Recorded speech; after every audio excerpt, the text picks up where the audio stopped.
Hey everybody, it's Daniel with Hyperacusis Hope, and today I want to talk about keeping it moving. And I mean that both literally and figuratively. Just one thing I've noticed is that if I get some blood flow on any given day, if I get engaged in some sort of activity, then it makes my day a little bit better. I just know that first thing in the morning when I wake up, the last thing I want to do is actually even get out of bed, do anything, because that's when my ears are most sensitive, and that's normal. Everybody's ears are more sensitive in the morning. But I've noticed that you can it's like this weird hump you have to get over, where things are painful and uncomfortable. And granted, we all have our limit, and we need to know where our limit is. But at the end of the day, I've noticed I end up doing better on those days. I end up having to, take that Uber to the pharmacy or go to the doctor or something, even though there's a lot of discomfort involved. It's like once you get moving, or even if it just means cooking and, washing some dishes, which I can't do every day, but on the days that I can, double protected, but it's just the being involved in something and doing something, your ears will adjust just a little bit. And if at all possible, getting outside, of course. Yeah, and all of this within reason, a couple dishes, or walk around inside,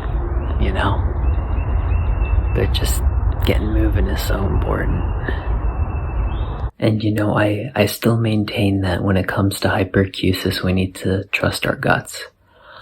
I still believe that silence is very important as part of our recovery.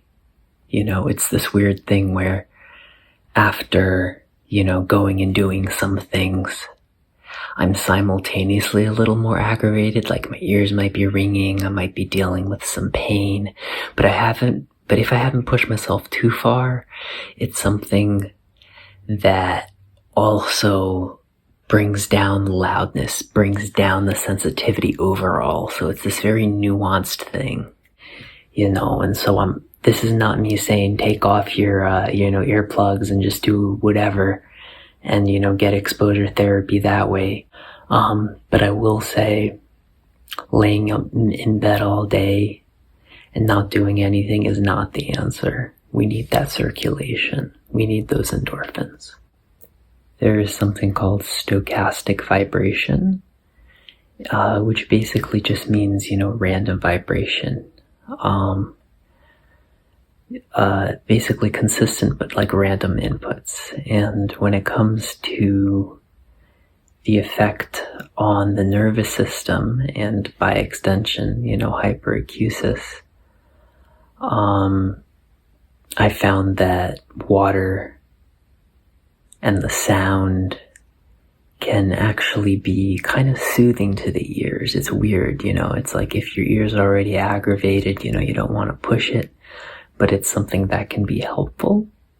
And I've actually found the same thing for driving inside a vehicle with double protection. Granted, this is my personal experience that I'm just sharing. And I think the combination of that white noise with the additional sensory input of the bumpiness of the road and the sights that you're seeing around you as you're driving, or when you're showering, it's just that sensory input, the warm water, it gets your blood flowing, it gets endorphins going, and that can kind of help modulate the way that your body is perceiving the sound, and maybe even help you associate, sound with pleasure a little bit.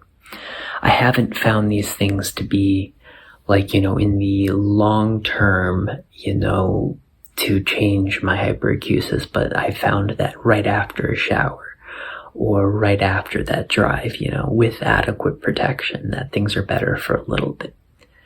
And so, all that to say, keep it moving. Hyperacusis hope. Peace, y'all.